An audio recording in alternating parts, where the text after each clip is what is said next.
This is Rock Leach with Social Fire, and in the next few minutes, I'm going to share with you why Prophet Passion Java is absolutely not of God because he said the unthinkable to married couples. Yo, I can't even believe I'm doing this video. It is wild.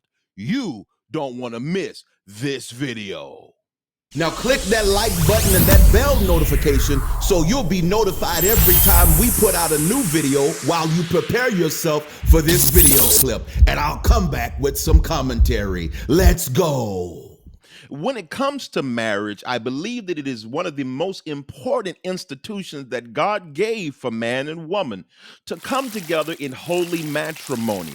But you've got some people try to take it even further and get into the sexual aspects. Now, when it comes to Prophet Passion Java, I don't endorse him at all. I think he's someone that we need to stay away from. He deals in the occult. He deals in, I know of 12 different levels of witchcraft. I know when I watch his videos and different things that he do, he's guilty of at least 5 of them.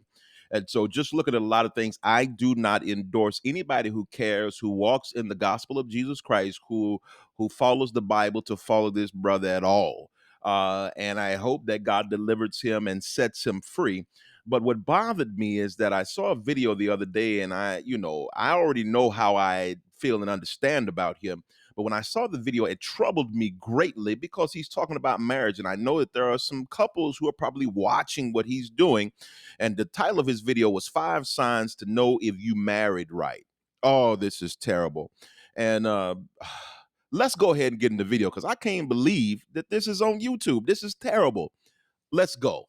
And then the third time, the third dimension, third sign to know that I married the right person, still on sex, is having the same size. You don't want to be having a small space inside and he is coming in big. You're going to be had during sex. You don't want to have a big space and he has a small private part. Then he can't reach orgasm. You need to have someone who is in the same size with you. And point number 4. Okay. This is terrible because he's literally telling folk to go and have intercourse to know if you're with the right person or not. Why is the preacher even going into orgasm and how to get orgasm? These are areas that are just not good. Uh y'all, this is terrible on so many levels. So we basically supposed to try on the shoes first. That's basically what you're telling us. We supposed to try on the shoe first to know if it's right. Whenever a preacher's telling you that if you are large and you go into your wife and she's small, y'all don't belong together. Okay, how many divorces are we gonna get on that? So, ladies, you're not supposed to experience any kind of pain. Yo, I feel terrible even doing this. But the reason that I'm doing this is because this is the level of foolishness that's out here in the world. This man is trying to tell us, brother, if you're small and she too big, y'all don't belong together. I mean, crazy. Yo, this is so far out there. But I want to share with you what's really important here for us to see. He has a following, and I already have said that he deals in witchcraft. He deals in the occult. I've watched his videos and saw specific things that he does to summon spirits to share things with him. Y'all, everything that's coming to you these prophets are doing are not always God. It's not God. As a matter of fact, it's demonic and it's terrible. And we've got many people who are following this kind of thing and falling by the wayside. This was the worst advice that I've heard as far as marriage. So let me help in this regard. When it comes to marriage, Proverbs 18:22 says, whosoever findeth a wife findeth a good thing and obtaineth the favor of the Lord. And obtaineth favor of the Lord. I look at my wife and I tell her, because you are in my life, favor came with you. Favor came with you. So doors that I could not have without you are now opening for me because you are in my life. I want her to know that she is a key that unlocks doors for me. She is the solution to a lot of problems that I would have if I did not have her. When we talk about marriage in the Bible, with the wife specifically, the Bible says that Adam and Eve became his helpmeet, or the Hebrew or the Greek there, metered or balanced. She became his balance.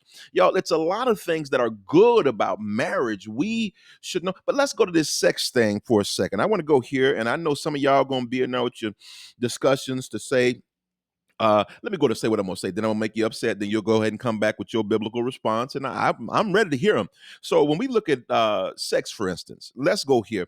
Hebrews 13:4, and it says, marriage is honorable in all, and the bed undefiled. Then it goes on to say, but whoremongers and adulterers God will judge. Okay, so let's look at this. It says that marriage is honorable in all, and the bed undefiled. So when it came to the bed and what you do in the bed, the Bible ceased to talk, because that is between the husband and the wife, whatever they want to come together and do. It's a lot of ministries out here trying to tell people, well, you should be in the bed, and y'all should only do these particular kind of positions. Y'all, yes, this foolishness is going on out there. You should only do these kind of positions, and you should only take this long.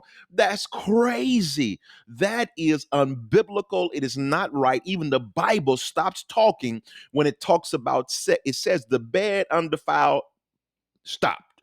And then it goes on to say, and whoremongers, but whoremongers and adulterers God will judge. The reason that I'm saying that is because you have to be careful of people who want to go past the bed, because the bed itself is designed for the marital sanctity of the husband and the wife, whichever creative ways they decide. Now, you're going to get some people that'll say this kind of sex is out of bounds, that kind of sex is out of bounds. Well, it's between the husband and the wife. Now, I know a lot of people, I am not endorsing by any means homosexuality involving more people inside of your bedroom and all those kind of things. I know people try to find the gray area. But biblically, we're talking about Adam and Eve. We're talking about a man and a woman, a male and a female. That's what we're talking about in the confines of a particular kind of relationship, and that is marriage. But when it comes to you trying to say the danger of this theology, this demonic theology that Passion Java is giving out, is that he's causing people to have sex and then believe that they may or may not have the right person, which is terrible. This is horrible on so many levels. It's horrible on so many levels, and we've got to stop this kind of stuff. I'm adding him to my boycott list. I do not endorse him. Matter of fact, not only do I endorse him, I want to make sure that others are staying away from him. This is not good. And based on what I've seen, and I've watched his videos and seen different things, different people have sent me different things. And even with his prophecy, y'all watch it. The occult is present with his prophecy and all of that. These guys who like the glamour and the glitz, and they're all about the shine, and they're all about the money, and not about people's lives and impacting people's lives. Now, I'm not saying that God has to use a particular kind of person, but I will say this: God uses who he chooses, but God is not, that is not of God, what's going on there. And I'm using a biblical basis to understand that. He is using from what I see, a lot of different things that are not biblical that's going on. I want you to pay attention. If you want to go over and look at that video, y'all, it's crazy. But I want you all to get in the comments and let me know what you think about this. This is the kind of teaching that we're giving to the next generation, and the generation that we have now. This is the kind of teaching that this guy does. It is trash. It is trash theology, and it's dangerous. And I believe this kind of stuff needs to be taken. We need to boycott it and stay away from it, and advise other folks to stay away from this kind of stuff. But I want to know, ultimately, what do you think about Passion Java and what he said about marriage? And it is just terrible. Only reason I made this video was because I want to warn people about him. I hated to talk about the subject that he brought up because it's just trash. Some stuff I feel like is beneath me. However, I'm a watchman on the wall, and I know the following here is pretty large. So I want to make sure that we give a biblical understanding of what marriage should be and what we should and should not be talking about. Because what going on in that bedroom and that bed is up to the husband and the wife. Once again, people, that is up to the husband and the wife. I hope y'all got that, what I'm saying, because I feel like going further, but I want to see, it could be another video. But I'm going to stop right there. I want to know what you think about this. Jump in the comment section and let's talk about it. Let's go.